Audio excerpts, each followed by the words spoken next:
你啊嘛，揼死你啊嘛，咁你死得未啊？大家好，歡迎嚟到資訊365。今日我哋舊片重溫。大埔一架71K 九巴巴士，一名廣婦因巴士司機未有對站停車，上車後不停爆粗大鬧司機。面對乘客嘅惡毒語言咒罵，司機忍無可忍還擊啦。但明顯司機都唔係好夠嚟，俾人鬧到面都青埋。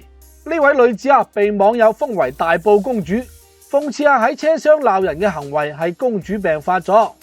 大埔公主鬧到條氣順晒先收聲。我哋睇片。阿姐，你仲未驚死啊？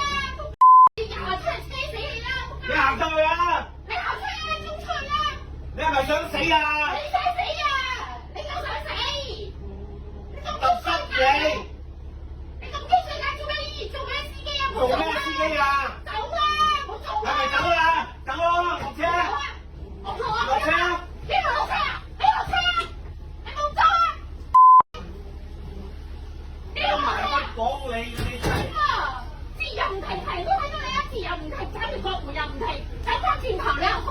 乜嘢叫做唔停啊？人哋落緊啊！咩叫做唔停啊？姐，人哋落緊時間啦，開車唔該。係咯，開車啦！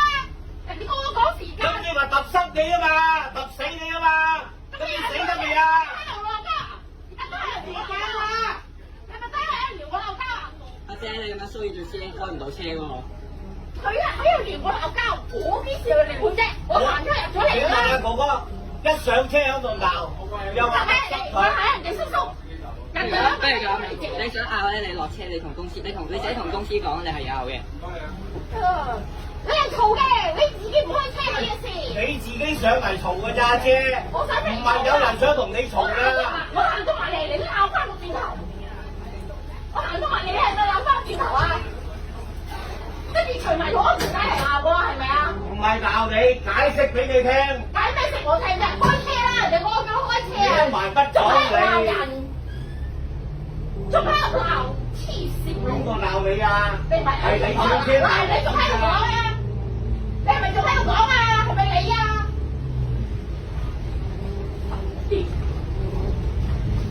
解有問題嘅你？有病睇親啦，佢係揸狗啊！係搏人嘅告你，但公司炒賠錢，呢啲咁嘅垃圾，唔知你咩？咁片段顯示司機已經俾人鬧到忍無可忍啦，解開安全帶，企起身，推開個駕駛門回應你話揼濕你啊嘛，揼死你未？咁你死得未？成為全場最佳反駁金句。咁大埔公主話你係咪真係想同我撩交嗌啊？咁司機講一句大埔公主反駁10句，因為兩人不停罵戰，成架巴士停喺度啦。後邊嘅乘客都心急如焚，忍唔住出聲，趕時間唔該開車。咁現場亦都有人指責呢個大埔公主話佢咁樣騷擾司機唔得㗎，影響駕駛，你知唔知㗎？咁想鬧不如落車揾巴士公司鬧。咁巴士車長都好識做，顧全大局，坐低繼續揸車。咁大埔公主可能條氣已經順翻唔少啦，多鬧幾句之後就行翻去車廂後邊，事情告一段落。咁片段一出網友都熱議，有網友批評女子騷擾司機行為，稱其為極品女乘客，完美咁演繹一個潑婦亦都有網民唔同意司機嘅激烈反應，司機大哥點撐你啊？根本就唔應該同佢嘈交，直接報警趕佢落車完。其實呢個司機真係唔值得幫，你鬧我，我趕你落車，而唔係一路開車一路嘈。咁亦都有網民認為面對如此嘅咒罵，司機已經好克制㗎啦，司機已經算好有禮貌，俾着我打人都有份司機都算 EQ 高咯。咁唔知各位觀眾又點睇呢？歡迎評論、點讚、訂閱，我哋下條片見啦！